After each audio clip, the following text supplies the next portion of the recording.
अबे साले आ मेरी जान बैगन।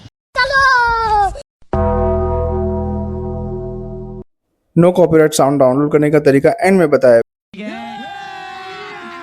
अभी मजा आएगा ना भिड़ो। बड़ा हरामी हो बेटा। पैसा ही पैसा होगा। A few moments later. अच्छा हमको सिखा रिया है।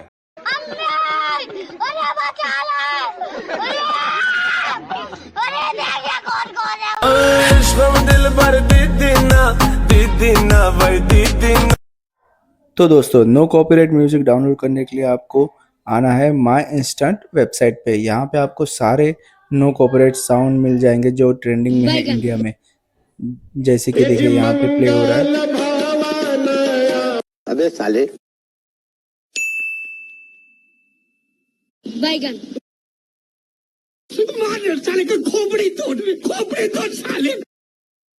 इसे डाउनलोड करने के लिए आपको सिंपली इसके नाम पे क्लिक करना है तो एक दूसरी विंडो ओपन होगी। वहाँ पे आपको डाउनलोड MP3 करके ऑप्शन आएगा तो वो सीधा आपके PC में डाउनलोड हो जाएगा।